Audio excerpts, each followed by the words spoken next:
Hi friends, week off అంటేనే work of. But ఇంట్లో ఉన్న లేడీస్కి మాత్రం వీక్ ఆఫ్ కూడా వర్కింగ్ డేలోనే గడిచిపోతుంది. అందులోన సండే వస్తే ఇంట్లో పిల్లల నుంచి పెద్దల దాకా ఏదో ఒక స్పెషల్ అడుగుతూనే ఉంటారు. ఈ వారం మా బుడ్డోడు చికెన్ లాలీపాప్స్ కావాలన్నాడు. దానికోసం ఒక 2 టేబుల్ స్పూన్ పెరుగు తీసుకుని అందులో 1/2 టేబుల్ స్పూన్ పసుపుని, రుచికి సరిపడినంత ఉప్పు కారాన్ని వేసుకున్నాను. అందులోనే ఒక మిరపకాయని చిన్నగా తరిగి వేసుకున్నాను. కొంచెం కొత్తిమీరని, ఒక చిన్న ముక్క నిమ్మరసాన్ని పిండుకున్నాను. ఒక టేబుల్ స్పూన్ ఆయిల్ని కూడా యాడ్ చేసుకొని ఇలా మంచిగా కలుపుకున్నాను. ఆ తర్వాత ముందర క్లీన్ చేసి పెట్టుకుని చికెన్ పీసెస్ దీనికి తెచ్చి యాడ్ చేసుకొని ఒక సైడ్కి పెట్టుకున్నాను. మనం వేయించే ముందల ఈ మిశ్రమానికి ఒక ఎగ్లోని వైట్ని కొట్టేసి వేసుకుంటే ఈ మిశ్రమం అనేది నూనెలో వేసినప్పుడు విడిపోకుండా మంచిగా ముక్క అనేది వేగుతూ ఉంటుంది. ఇంతేనండి. ఇది కానీ వేడి వేడి అన్నం రసంతో కానీ తింటే రుచి వేరే లెవెల్.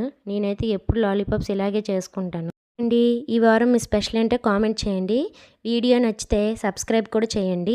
Bye bye.